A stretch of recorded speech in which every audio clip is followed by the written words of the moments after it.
Thank you. Just wish to emphasise we're 5 years into the Auckland Council, and as Desley said, no local board in the Isthmus area has ever made a conscious decision to charge sports field charges, because the policy issue has never been brought to local boards to make that decision. Now, we have decision making for fees and charges on our fields. It's just, I'm not sure if governing body members know how it works. I mean, you do direction setting where you charge, you know, we're going to charge extra late fees in libraries, or we're going to, you know, charge an administrative fees for bids. And then officers go away after you've made your decision and bring back a budget. We get delivered a budget with underlying assumptions within it, based on regional decisions that have been made on service level standards and standard fees. No decision's ever been made, other than legacy decisions, in terms of sports field charges. So we have budgets delivered to us with the underlying assumption that fees will be charged. And if we wish to waive them, we have to fund them. That's not the way the governing body decision making works. I'm not sure governing body members appreciate quite how local boards, so we get delivered up budgets. And it was worse this year, and this is what highlighted the issue. Officers built into it the 2.5% escalation charges for the sports field charges, in addition, which rubbed salt into the wound. All the local boards, when they were faced with the fees and charges, balked at the 2.5% and said, no way, and officers relented and agreed to absorb it within the budget. But it was made crystal clear that if we wish to waive the fees, our precious LDI, which is delivered up on the same per head population as the rest of the Isthmus, and as Desley said, in a year where SLIPS funding and other central facilities partnership funding, which advantaged sports clubs, was delivered to the region, $4 million worth. So we were left with the dilemma. So in terms of the recommendation you have, the first one, where the governing body is allegedly generously waiving fees, but actually saying someone else should pay, I do question both whether the governing body has the mandate to pass that resolution, even if it was minded to, because you're not waiving the fees, you're actually saying someone else should pay for it. If you look at the board resolutions, that option was put to all the local boards, and all completely independently, but unanimously rejected funding waiving fees through LDI, because it required a policy decision, which this council has consistently failed to address. And that policy decision is, are we charging for sports fields or are we not? So I do question, you know, and you'll be influenced by whether you think everyone should pay sports field charges or no one. If you believe in your heart that at the end of the day, when you eventually get delivered a policy paper that will address this issue, that the fees will be zero, because you can't charge West Auckland clubs and South Auckland clubs and North Shore clubs what the Isthmus has been paying for 5 years. When I say paying, really for only 2 years, and then the bills stopped to come. So that's a really important point. The bills were not issued, and all the clubs have made assumptions that a decision had been made. They're now faced with 2 years of bills. So on paper, it's a budget issue, but as South Auckland faced and West Auckland faced, the cost of collection eventually became higher than the budget benefit. So it may be a budget item of 180 whatever thousand it is, but I would suggest with 2 years lack of billing, and if it would only take 1 or 2 of the clubs not to pay, that you might feel good that there's a budget item, but it'll be an under budget because you can't collect it.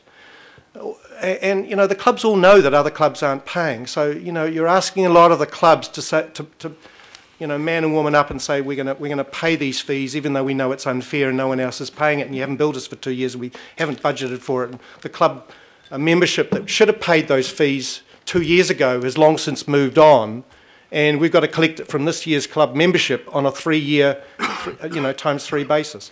So I would urge councillors to, if you are heading in the direction of zero fees, then now's the time to do that and approve waiving the fees, actually make a decision, because this is the Finance Committee and it needs to actually make a financial decision, not a decision in principle that we're going to seem good by waiving the fees, but then say our precious LDIs, which are funding our social, you know, development and community development programs, should pick up the tab before a policy decision's been made on whether to waive fees or not.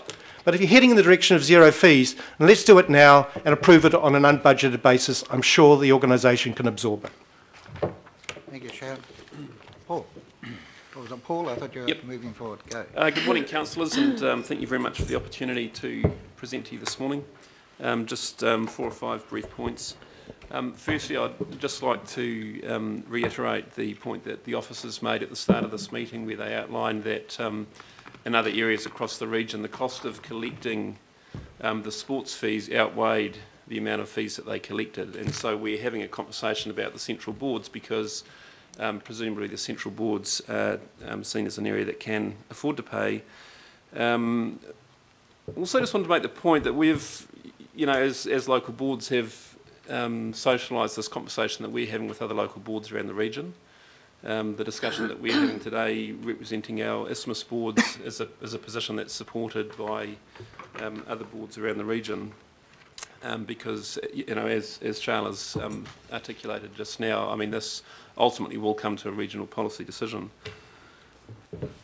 I think reflecting on this in the context of the Auckland Council and the purpose of the Auckland Council legislation, which is about creating consistency across the region, it just points to this tension that we've got here, and I think it's fair to say that the central wards are becoming a little bit tired of being seen as the cash cow when decisions become too hard for officers to deal with. So that's all I have to add this morning. Paul. Thank you very much. Peter. Yes, good morning. I'm sorry, I'm recovering from a bad bout of the flu, but shouldn't be contagious, you'll be happy to hear. So I'll be very brief because I think the others have made sufficient points. But I think the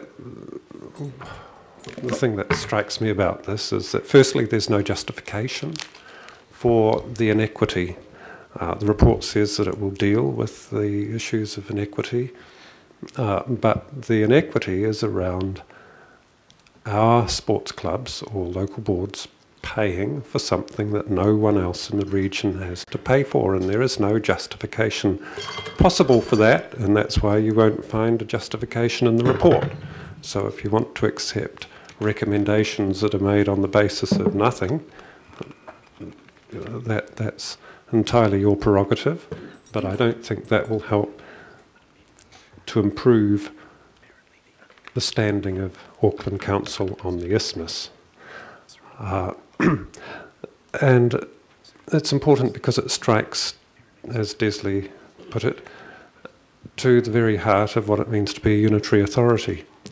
Last term I remember being lectured by somebody who's not here about how we're, quote, all in this together, unquote. So here we are. If we're all in this together, then I don't see how it's possible for the governing body to decide that we should have to pay for something that nobody else in the region has to pay for. I tried to explain this to my wife this morning when she wanted to know why it was necessary for me to get out of sick bed and come in here. She couldn't get her head around it when I explained that the governing body might actually pass such a decision. She actually couldn't understand that. In her terms, it wasn't rational. Thank you very much. Peter. Harry. Even briefer from me and Chair and committee members, just to reiterate that the Puketapapa local board fully supports the waiving of the fees and utterly rejects the suggestion that we should be paying for this out of our small and diminishing LDI budget. Thank you. Thank you. Simon, do you just want to, we've heard from the Tight Five, we'll now ask for you to come, and there is a seat there. Thank you. Kia ora tātou. So Maunga Keke Tamaki is the highest budget in terms of the sports fees and charges, and that is, yeah, so we do have an interest in this. Absolutely. Just I should point out that our resolutions got truncated. I'm never so brief as what's represented in the report, so I believe that our submissions have in full been circulated by email yesterday. We in Mangakeke Tamaki have requested that our fees be waived for this year as an equitable approach, so we agree with the ISMIS, our other ISMIS boards. We also have moved some further things, and I want to talk about those now. I guess the first thing to say is there's lots of inequities. I mean, pulling the 7 cities and the regional council together, there were always inconsistencies in that, and we've had a number of them dealt with in a really quite haphazard approach. So burn mowing is an example, swimming pools, those are some harmonisation of service levels. We almost got there with libraries in quite a haphazard way. They were identified as ways of saving money or political platforms. We've never had a comprehensive approach to how do we knit this super city together. And we got a concession when the local board funding policy was passed that we would start this work and we would identify what is not equitable across the region and how are we going to get to an equitable state. Because we could deal with them one off at a time. Every time we pick one, we'll have a big scrap like this and we'll come along and say we shouldn't pay because they're not paying, or we should pay less, or they should pay more, or whatever. But I think that we would be much better if it was the governing body and local boards working together, looking at what are the inequities and how do we approach that. And that preserves the governing body's role in decision-making abilities, but it also preserves our role as local boards in that conversation as advocates. Because the bad outcome would be for us to go, here, we don't want to pay these fees, and we don't, if other people aren't. You sort it out. And the solution might be to say to officers, go find it in existing budgets. And then we get told our service levels are being cut.